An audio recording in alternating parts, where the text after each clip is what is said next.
Welcome to the Art of Decluttering podcast. I am your host, Kirsty Ferrugia. Oh, you sound like you could be like on the ABC podcast. Who are you? I'm from Triple J. I'm Amy Revell. And this is the podcast. Okay, I can't do that. We're talking about non-fiction books today, episode requested by Heather Hoffman. So thank you, Heather. We hope that we give you all some tips and tricks today on what to do with those. What do we mean by non-fiction books? Let's just go straight there. So, I don't know. What are non-fiction? Are they the ones about stories or are they the real life things? I often have to go non-fiction. Hang on, what's fiction? Yeah. Fiction's made up, so non-fiction's not made. I know. Yeah. It's silly. Okay, so we're talking textbooks, recipe books, reference books, dictionaries, thesaurus, encyclopaedias. So we're actually talking more about reference kind of books than we are just about non-fiction, because my book's non-fiction, but it's a paperback non-fiction rather than a referencey kind of book. Yeah. Maybe we should actually call this episode, upon reflection, reference books. Or we can just extend it to be talking about all non-fiction books. No. What did Heather want? I think Heather wanted reference books. Okay, let's give Heather what she wants. Heather, we're changing the title of today's episode for you. So let's try this. Welcome to the Art of Decluttering podcast. Today we're talking about reference books. Woo! And then we get an email saying, no, I meant all non-fiction books. We'll do that for another one, Heather. So we have done an episode, number 20, on books and magazines. Yep. So if you're wanting a broader episode, then go back to episode 20. Yeah. Listen to that. We've also got episode on kids' books somewhere in there. Yes. Somewhere back at the start. But today we're going to talk about reference books. So those books that are really, they're not storybooks. They're not necessarily books you would read cover to cover. They're more your reference books. Like I go there for a word that I need to spell or a recipe or a topic on my textbook. Mm-hmm. So why in the world would you keep them? Good question. Especially given we have an internet. 1980s encyclopedias. Yeah. That reference a country that no longer exists. Yes. I've literally got no good reasons to keep most of them, really. Particularly, do you know, textbooks, bane of professional organisers' existence. Oh, just get rid of them already. We absolutely know you spent very, very, very hard-earned money on them because they were very expensive. You were a uni student and you couldn't even buy Maccas, let alone a textbook. And you spent money on your course and now you're a lawyer, you're a pediatric OT, you're a whatever you are. You don't need the textbook to prove that. No. Nobody's saying in a job interview, hey, can you provide Psychology 101 from Unit 2? And no one, just stop. Yep. Let them go. Yeah, so that's pretty simple. You can't even donate them. You can't even resell them. No, you can't resell them. You can't donate them. The only place they are good for is worm farms, composting, fire lighters. Recycle bin. Yeah. So that's simple one. So textbooks, just stop and get rid of them. What about reference books like a dictionary, thesaurus, encyclopaedias? Do you come across many of them nowadays? No, but I know they're out there. They're out there somewhere. So I also wanted to say, why? Like I know you said, why are you decluttering them? And I said, I can't think of any good reason, but here's some reasons that people tell me. They spent good money on it, just like the textbooks. They make me feel good. They make me look intelligent. Yep. And they bring back memories, good or bad. Any other ideas of why? What are some of the reasons people have given you for why they're keeping them? Everybody has to have a dictionary. What if I can't spell a word? Google. I know. The answer to most of this. Dictionary, thesaurus, encyclopedia, any of those kind of literary reference books. Recipe books and even text books now. Online. Yep. Your friend is Dr. Google. Today is a big day because you are going to make some decisions today that are going to fill your recycling bin and clear unnecessary stuff from your house. You do not need these things. We're not oohing and ahhing. You just don't need them. They're out of date. They're out of publication. They're Useless. They're just paper. No, I don't mean to be flippant when I say useless, but why do you need to read about what a country used to be called? Google it. Like, you don't need to open up a 1980s World Book Encyclopedia to find information. My dad That's what Wikipedia is for. It can give you all that information about what a country used to be called and who the last 500 presidents of that country and why there was an overthrow of that country and now they're called something else. My dad used to sell encyclopedias door to door.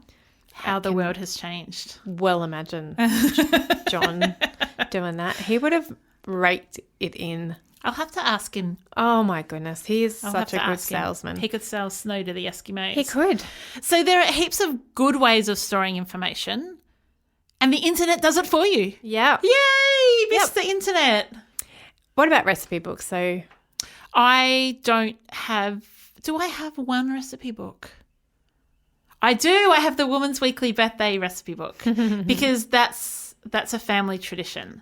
So we go through before someone's birthday and they pick what they want. But you're using it. Oh, so you can keep it. Yeah, and we write in it who's had what on what birthdays. Like, it's a family tradition. Clutter is not something that you use every day. Yeah.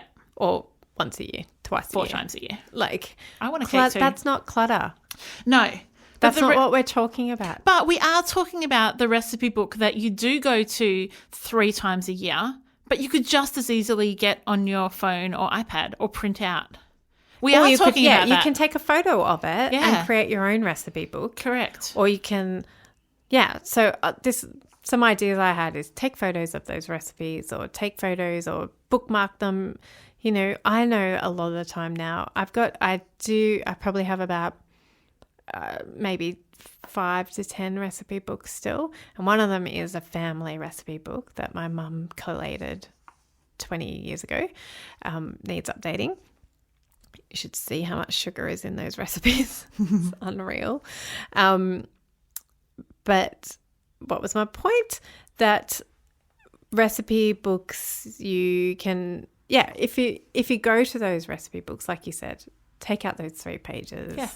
Or take a photo of them so that you can donate the whole book and somebody doesn't pick up the Donahue recipe book and go, it's missing a page. Yeah, but I've done that. So there was a couple of recipe books that I did like, Donahue being one of them. Mm-hmm. I really liked her cauliflower and chicken and what's the herb that goes in it?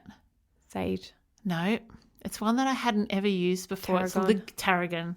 So I love that recipe. I just ripped that page out, put it in with my recipe book, and I got rid of the rest of the book. I did donate it. You're just missing one page. Oh, so puzzles, you're totally not allowed to different do that. because you can't finish the puzzle. You can't finish the recipe without a recipe. You can't start it though. You go to the index and you see. But you can't start it. No, I totally disagree. Different. I disagree. But you can create your own recipe books. You can do a folder like you have, or you can do create a digital recipe. Yeah. Of just your favorite recipes. Because you know how you buy a recipe book and you think you're going to cook everything in it. And look, this is not talking to those people who are the chefs and like amazing cooks. Like, it's us. My friend Megan loves cooking. Props to her. Not me.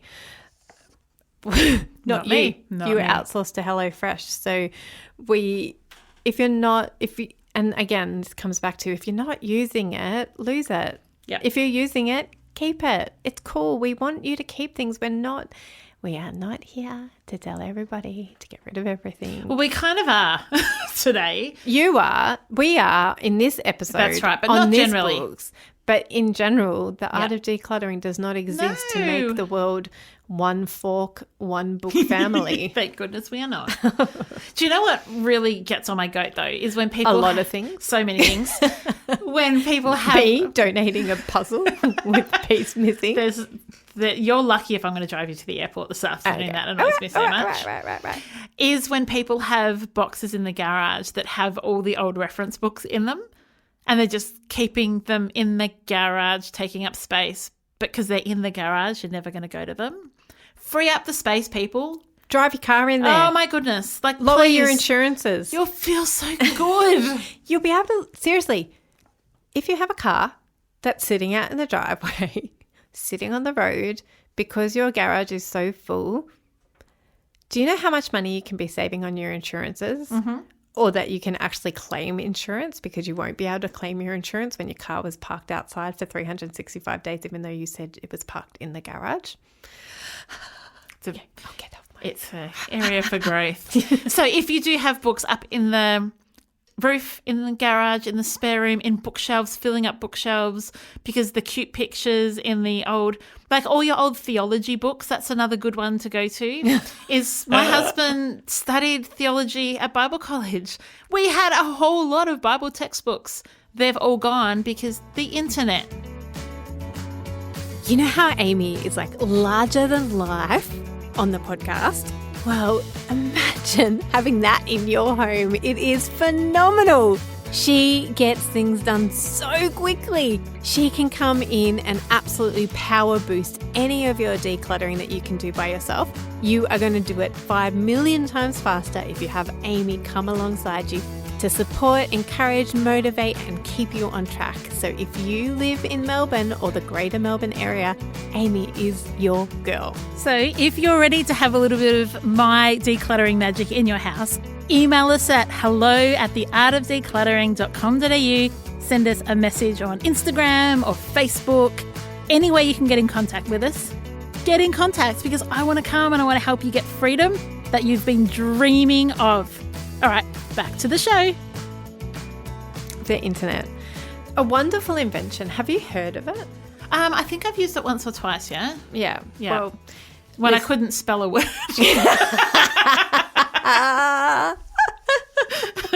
You didn't get out your handy dictionary that's in your back pocket? I was so annoyed this year when my year 7 on his book list, They had a as dictionary? well as buying him a like $1,500 computer and paying for internet access on that computer. We had to buy a freaking dictionary. There's not a chance he's used it. No. It drives me bananas. Especially because it's like I think the theory behind that is they've got to learn how to turn a page. No, my kids read nonstop. I know, There's Jessie, no that's not a problem purpose in a... Yes. So Anyway. why did you buy it? Because I'm a rule follower. I know Kirst. you're a rule follower, but... If someone tells me I have to So then don't complain. Do not be complaining on this podcast about you spending $25 on a dictionary because you could have chosen not to. Stop. Could have. Stop. Don't want to hear it. All right. Can you tell this is our last episode for the day, listeners? Yeah, this is episode 8. So we're probably back in the studio recording the next round by the time this one's aired. So that's all right. Okay. What can you do with all these? Because some people, the recycling bin, as much as we love our recycling bin and we love our worm farms and donating to the worms, where else can you donate some of these items that some other people might want? Because some people do want this stuff. You could donate it to an aged care facility, but ask them first. Definitely. And a lot of op shops will not accept reference books. No. Because they just take up space, are heavy and are purposeless. And they don't move. No. The whole purpose of an op shop is to make money. Move stock. And serve people. Mm-hmm. And if books don't sell and are not serving anybody, do not put your trash in an op shop. Yeah. So I don't know of anywhere else. Can you think of anywhere else apart from maybe an aged care facility, but maybe possibly not? Some museums. Oh, if you've got old school proppers? Huh? Like, what would a museum want? No, some museums do cultural collections. Oh. So some museums do like a 1980s. Oh, that's gold. Yes. Yeah, so gotcha. some collections of things may have significance to they may be significant to a museum. So they may have been owned by your great uncle George, who was a famous historian. Yeah. And so a museum may want that collection because it is important, because it's that person who's famous. So there's definitely museums do take collections of things. So most museums have on their website ways to donate, and you can, and it's not just monetary donations, you can donate, but you go in, fill in the form. So you have to use that magical thing called the internet. I've heard about that. You go on, find their donate page, and they will say, and you fill out a form and tell them what you want to donate. That's cool. I didn't know about this. Yes. Excellent. So there is places to donate, but you have to think about, you know, just because you're selling your 1980 World Books Encyclopedia or want to get rid of them, maybe they already have a couple of hundred of them already, or have been offered a couple of hundred and they just need the one. You've got to be okay with recycling some things. Yes. It's going to be okay. You will live. You will survive. We're moving on to organising the ones that you have kept. the ones that we have kept. The 3 that you have kept. Where are we going to put them? Well, what Do are you want keeping? them in the garage? No, I think after Amy's rant, you do not want them in the garage or in the roof. No, but you want them somewhere where you can access them. There's no point in having them if you can't access them. Yes. What is the value of having them stored away? None. No. Negative value. Exactly. They are taking up precious real estate in your house. Even if you have the space for it, it's still precious. White space is your friend, my friend. Your So- friend, my friend. Have them where you can access them. So if they're recipe books, think about the pantry or a bookshelf close to the kitchen. Spare room, boxes, don't put them in the garage or roof unless it is in your memento box. Because what if World Book 1983 Is your favourite thing ever. is your favourite thing? Yep. Or you read it for a school project and you decided that actually I do want to move to Papua New Guinea, and you spent 50 years, well, you wouldn't have if you read it in 1983, but you Point taken. 30 years living in Papua New Guinea, and it was because of that book that Yeah. it inspired you. Memento. Go for it. Keep that one, keep the P to T World Book 1983. You do not need to keep the whole collection, and therefore it can go in your memento box. Love it.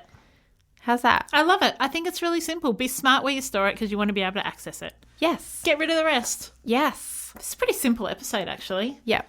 Excellent. Well, The worms will be thanking us. we're going to finish today's episode with a really simple review. Kirsty laughed when she saw that I'd included this for this episode, but I think it's awesome. It is awesome. I laughed because The brevity. the brevity. This is from Nati Balla in the US, and she says, "Great show, so helpful, thank you." I love that. With I a little love it smiley. too. I know you love it. You just laugh. You're like, that's a short review. It's Yeah. a heartfelt and beautiful review, and we thank you. And Thanks, Natty. you can check out the show notes for all the details from every episode. So if you're out on the road, walking the dog, in the car, you can find everything you need. So just check out the show notes or visit our website and you can find everything there. If you are struggling to let go of your reference books and you want to tell stories to somebody about them, consider getting Amy or I in. We would love to hear your stories about why they're precious to you. We would also love to challenge you. We would love to challenge you and get your car into the garage because they're in the garage. We hope you've enjoyed this episode. We cannot wait to be in your ears and having you laugh alongside our craziness next week. Bye. Bye. Thanks for joining us. If you've learnt something awesome today, we'd love you to leave us a review on iTunes or Facebook so others can find our podcast too. Don't forget you can see the show notes in your podcast app or over at our website, artofdecluttering.com.au. So if there's anything you want more info on, check it out there. If you'd like to join our supporter community, you can do so over at patreon.com/theartofdecluttering. We hope you have a great rest of your day. And enjoy the freedom.